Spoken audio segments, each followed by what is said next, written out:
Imagina una Atenas vibrante, llena de discursos, mercados y debates.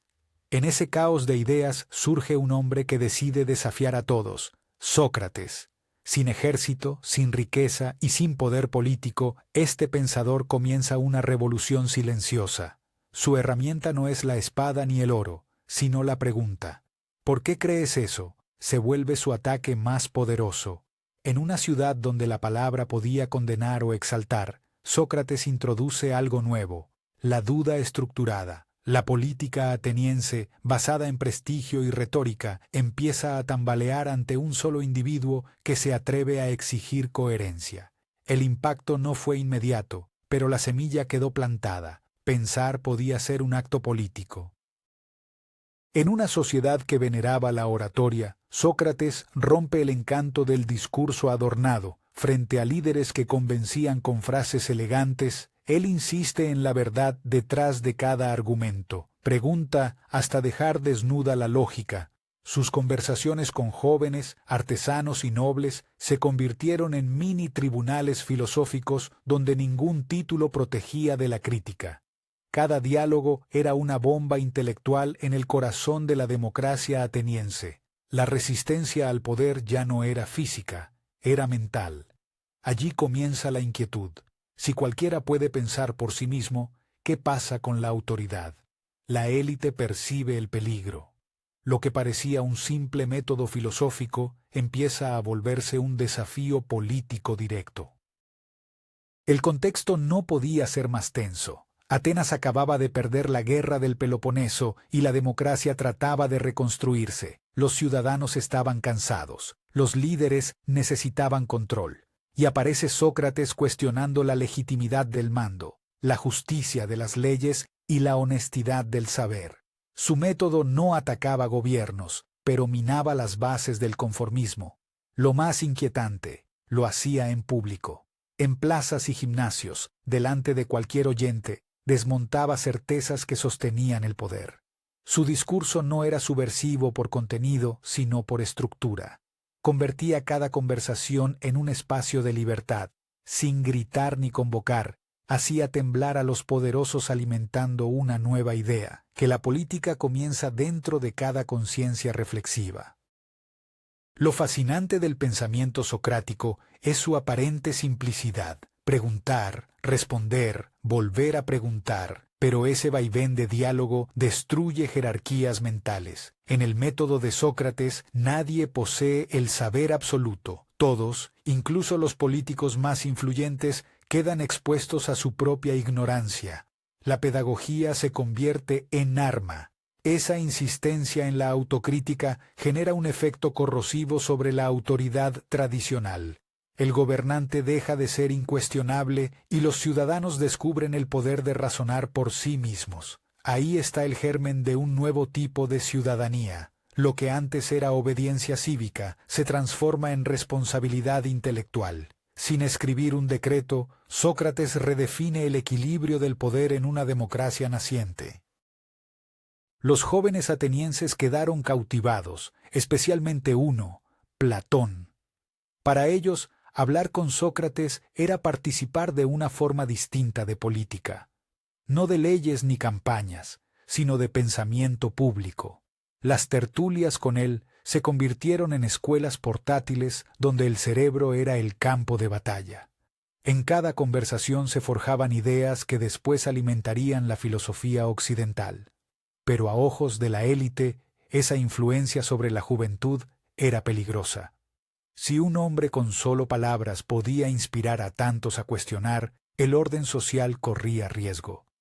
La idea de que la sabiduría no pertenecía a los poderosos, sino al razonamiento libre, era dinamita en tiempos de control político y orgullo ciudadano herido. La ironía era su escudo. Sócrates fingía ignorancia para exponer la falsa sabiduría ajena. Este estilo desconcertaba a los políticos acostumbrados a la autoridad del discurso. Nadie esperaba que un hombre común, descalzo y sin pretensiones, pudiera derrumbar argumentos tan seguros. Su postura frente al poder era constante provocación envuelta en calma. No arengaba, interrogaba, y esa diferencia lo hacía impredecible. El público lo amaba o lo temía, pero nadie quedaba indiferente. Cada encuentro era un espectáculo mental. Sin darse cuenta, Atenas asistía a la primera gran performance filosófica. Un hombre demostrando que el pensamiento crítico podía subvertir más que cualquier ejército. La palabra se transformó en un arma de resonancia política devastadora. El juicio de Sócrates fue el clímax de esa tensión. Lo acusaron de corromper a la juventud y de no creer en los dioses de la ciudad, pero en realidad lo juzgaban por incomodarlos. Su defensa fue una obra maestra de coherencia. No se retractó, no negoció su pensamiento. Declaró que prefería morir antes que renunciar a la búsqueda de la verdad. Esa firmeza desconcertó a todos. El filósofo no resistía por vanidad, sino por principio. Una ciudad que castiga al que pregunta se condena a la ignorancia. En ese momento, el pensamiento se enfrentó al poder político en su forma más pura. La sentencia de muerte fue más un acto de miedo colectivo que de justicia.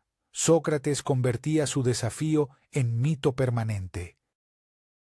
Paradójicamente, su muerte fortaleció lo que intentaron apagar. Platón, Jenofonte y otros discípulos transformaron la figura de Sócrates en símbolo de integridad intelectual. Su legado fue reinterpretado como una crítica viva al autoritarismo. Desde entonces, cada vez que alguien cuestiona un sistema de poder mediante la razón, revive el eco ateniense. La política dejó de ser solo administración de leyes para volverse también debate moral. La influencia socrática cruzó siglos y fronteras. Inspiró a pensadores que entendieron que gobernar también implica educar y escuchar. Su condena marcó el inicio de una tradición donde el pensamiento incómodo se convierte en el verdadero motor del progreso político.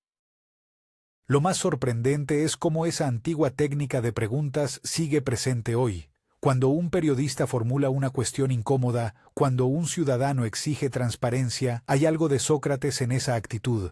Cada interrogación pública es heredera de aquel diálogo con el poder. Sin necesidad de templos ni ejércitos, logra desarmar contradicciones. La política moderna, con todos sus discursos digitales y redes sociales, aún vibra con esa vieja energía, la del cuestionamiento. Preguntar se vuelve un acto revolucionario. En un mundo saturado de opiniones, la duda informada puede tener más fuerza que cualquier discurso partidista. Sócrates, sin buscarlo, nos enseñó que pensar con rigor es una forma sutil pero poderosa de resistencia.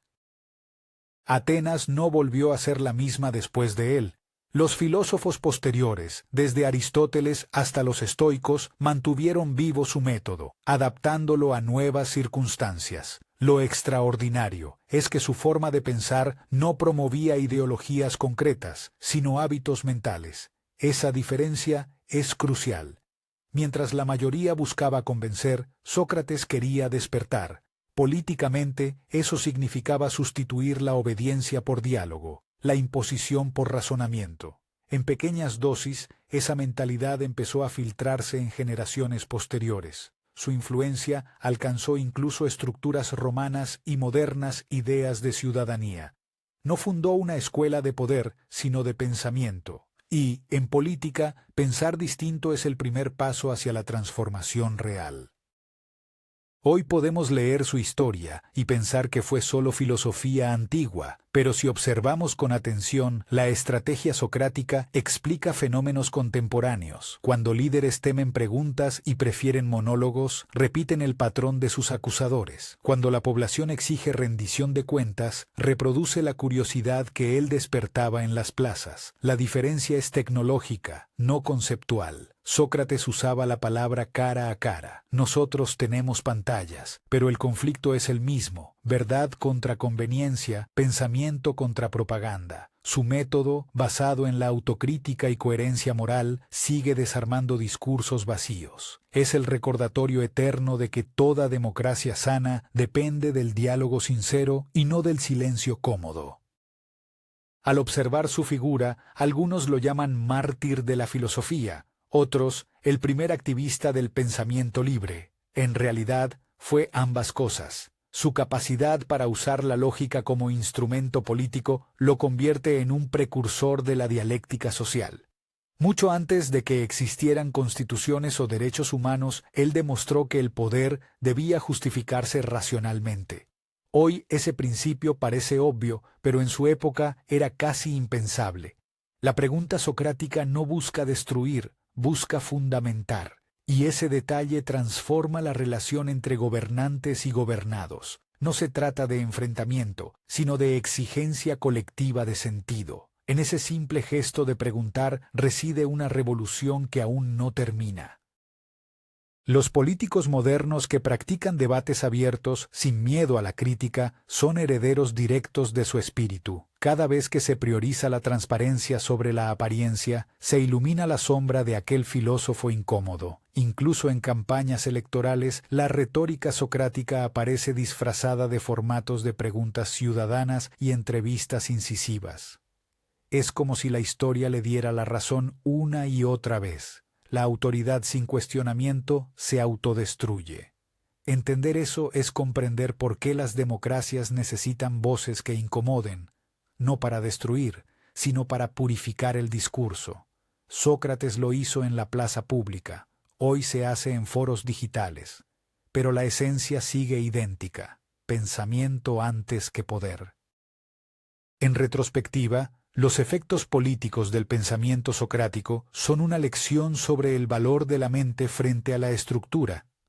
Atenas pretendía moldear ciudadanos obedientes, pero obtuvo individuos pensantes. Esa transformación invisible es más duradera que cualquier conquista militar. La filosofía se volvió una forma alternativa de gobierno interior, una disciplina que enseña a no aceptar sin comprender. Cada pregunta socrática sigue actuando como un virus mental que debilita la arrogancia del poder. Su legado no se mide en tratados, sino en ciudadanos con criterio. Allí radica su auténtica victoria. Demostrar que la verdadera estabilidad política no se impone, se construye a través del cuestionamiento constante y del coraje de pensar en voz alta.